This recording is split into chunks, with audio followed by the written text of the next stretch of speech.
गोरा जी महाराज जी की पवित्र गोद में बैठी सत्कारयोग साथियों, जय भीम जय भीम।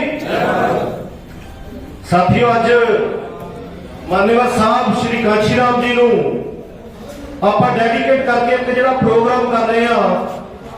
तो साथियों, किसी शायर ने लिखा कि सफर में मुश्किलें आए तो जुर्रत और बढ़ती है, कोई जब रास्ता रोके तो हिम्मत और बढ़ती है, अगर बिगड़ने पर आ जाओ तो गड़ जाते हैं धाम अक्सर, ना बिगड़ने का इरादा हो तो कीमत और बढ़ती है। इस देश दे विच मौजूदा समय दे विच जे कोई महापुरुष इस धरती ते पैदा होया जिहड़ा मनुवादी सिस्टम दे अगे नहीं झुकिया वो साहब श्री कांशी राम जी। क्योंकि साथियों, समा टॉपिक बहुत बड़ा और बहुत सारे बुलारे जिहड़े ने वो बुला रहे गए। मैं बेनती करना चाहना प्रबंधकों को कि अगे तो इन्हां चीज़ों का ध्यान रखा जाए। जे बेशक दो बंदियों को बुलाया जाए, लेकिन वो गल जिहड़ी आ उस जिहड़ी गल करके जाण मौजूदा संदर्भ दे विच। साथियों, गुरु साहब का एक वचन आ, अज साहब कांशी राम जी की गल असीं जन्मदिन मना रहे हैं। सतगुरु नामदेव जी का एक शब्द आ, वो कहते कुजा आमद कुजा रफ्ती कुजा में रवि। भाव कि तुसी कित्थों आए हो, कित्थे जा रहे हो और किधर नूं जाना है, ये तुहानूं पता होना चाहिए, ये तुहानूं पता होना चाहिए। और मां एक जगह लिखता कि जब तुहाडी मूवमेंट दे विच खड़ा आ जाए तो सब तो पहला काम की करो कि तुसी अपने महापुरुषों के इतिहास नूं पढ़ना शुरू कर दो। तुसी अपने महापुरुषों के इतिहास नूं पढ़ना शुरू कर दो। तो साथियों, अज असीं जिस मोड़ ते खड़े हां, अज जातिवाद दा असीं बहुत वड्डे रोग की गल कर रहे हां। पर मैं तुहाडे तो सवाल पुछदा कि साथियों, जिहड़े लोग दम भरदे ने कि असीं मान्यवर साहब दे नाल रहे, तां अज तुसीं महापुरुष जिहड़े मान्यवर साहब दे नाल सी उन्हां दा रोग की बनदा कि मान्यवर साहब ने एक संदेश दिता। तथागत गौतम बुद्ध तो बाद 2500 साल बाद एक संदेश दिता, बहुजन हिताय बहुजन सुखाय का सिद्धांत दिता।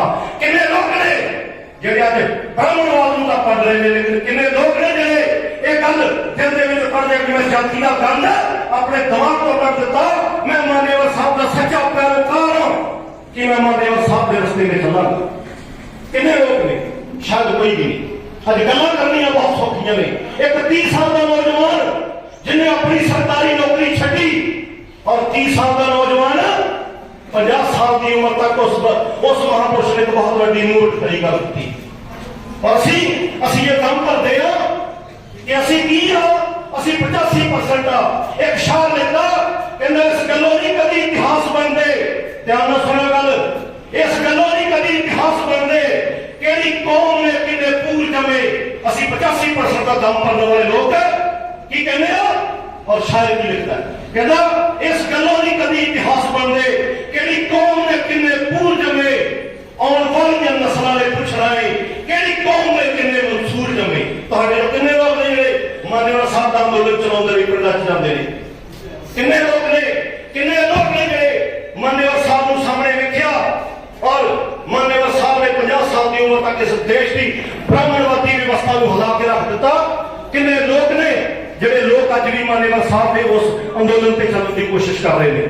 शायद चंद लोग, क्योंकि असीं ये सोच रहे हैं कि शायद वो महापुरुष चले गए। आ जिहड़ा महापुरुषों की फोटो उपर लगी आ, महामानव तथागत गौतम बुद्ध और महात्मा ज्योतिराव फूले, बाबा साहब अम्बेडकर साहब श्री कांशी राम एक शायर लिखदा, जो कर ना सकिया रब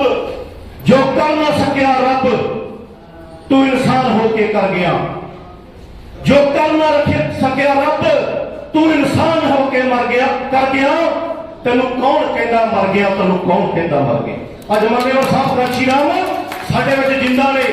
मसला जरूर किया कि मान्यवर साहब के संदेश नूं लैके चलण की लोड़ है। मान्यवर साहब की कहते सी उहदे ते काम करन दी लोड़ आ।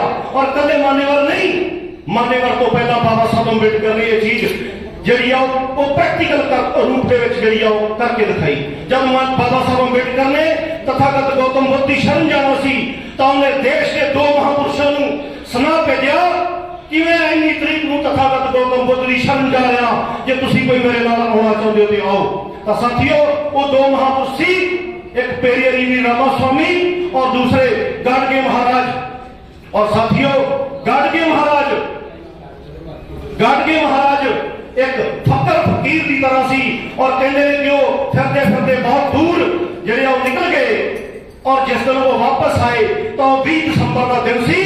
तो एक उन्होंने श्रद्धालु मान्यवर साहब को जाके कहता है, गाडगे महाराज को जाके कहता है कि महाराज बाबा साहब अम्बेडकर चले गए। तो साथियों बाबा साहब की गल सुनने के बाद, बाबा साहब की मौत की खबर सुनने के बाद इमीडिएट गाडगे महाराज की जी मौत होगी। तो इस करके साथियों मैं आखिरी गल करना चाहूंगा क्योंकि समय की बहुत घाट आ, बहुत सारिया मैं गल्लां करना चाहता सी मान्यवर साहब के मिशन अंदोलन दी गल्लां, पर मान्यवर साहब की लास्ट आखिरी गल जिहड़ी आ तुहाडे लिए एक चैलेंज आ, किन्ने लोग ने मान्यवर के असली फॉलोअर जिहड़े उस गल नूं पूरा करन दे लिए निकलणगे। जब मान्यवर साहब ने 4200 किलोमीटर साइकिल चलाया तो किसी ने पूछा कि साहब 200 पर करने की लोड़ सी। साहब कांशी राम कहते मैं अपने समाज में एक टारगेट दे के जाना कि जे कोई 4000 किलोमीटर मोटरसाइकिल न चला सके तो कम से कम 200 किलोमीटर साइकिल चला के अपने समाज के लोगों के विच जाए। तो साथियों असीं जाने असीं नहीं जाते, एक क्रांति घर बैठ के नहीं आती, क्रांति लोगों के विच जाके आती आ। नानक चंद रत्तू नूं बाबा साहब अंबेडकर कहते रत्तू मैनू तथागत गौतम बुद्ध की ध्यान मुद्रा की फोटो जी चंगी नहीं लगती, मैनू खरिया की फोटो लिया के दे। वो कहता बाबा साहब फोटो तो बहुत अच्छी है घर के विच। वो कहते नहीं असी कहने क्रांतिकारी पितामह तथागत गौतम बुद्ध और क्रांतियां कभी समाधियां ला के कभी अंदर वड़ के नहीं आउंदियां। इस करके साथियों जिस तरह मेरे तो पहला स्पीकर कुछ कह के गए कि भाई ਆਪਾਂ ਨੂੰ ਮਿਸ਼ਨ ਮੂਵਮੈਂਟ ਨੂੰ ਚਲਾਉਣ ਦੇ ਲਈ ਅੱਗੇ ਤੱਕ ਜਾਣਾ, ਜਿਹੜਾ ਪਿੰਡਾਂ ਵਿੱਚ ਜਾਣਾ ਪਊਗਾ, ਲੋਕਾਂ ਤੱਕ ਪਹੁੰਚ ਕਰਨੀ ਪਊਗੀ।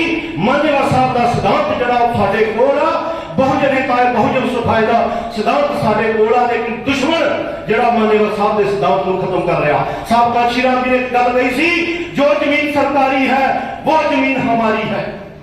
ਲੇਕਿਨ ਅੱਜ ਪਿਛਲੇ ਹਫਤੇ ਤੋਂ इस पंजाब की विधान सभा जिहड़ा तुसीं लोकां ने चेंज लियांदी, जिहड़े तुसीं लोकां ने परिवर्तन लियांदा, उन्हें सारी जमीन जिहड़े लोग बाहर ने जिन्हां दे कोल उन्हां दी रजिस्ट्रियां नहीं, उन्हां दे नाल ना देण दा जिहड़ा सरकार ने फरमान जारी कर दिता। इसदा मतलब कि तुहाडे महापुरुषों के विचारों भी खत्म किया जा रहा।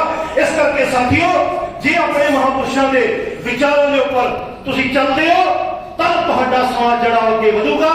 जे नहीं चलते तो बेशक जिन्ने मर्जी प्रोग्राम करी जाओ, जिन्ने मर्जी संघा पढ़ के लेक्चर करी जाओ, उसका कोई बेनीफिट नहीं।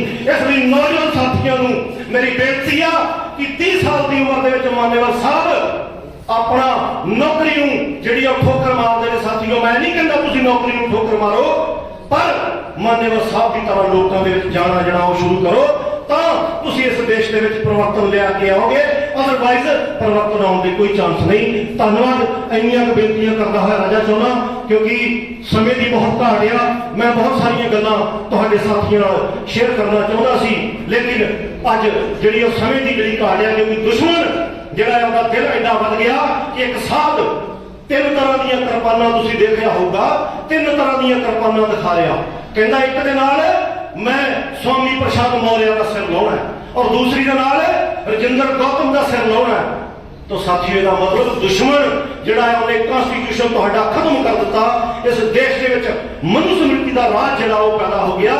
लेकिन दुख की गल है कि जिन्हां दे उपर मनुस्मृति लागू हो रही आ, उन्हां लोकां नूं अज भी जिहड़ी आ गहरी नींद के विचों बाहर निकलण दा जिहड़ा उस वक्त नहीं आ।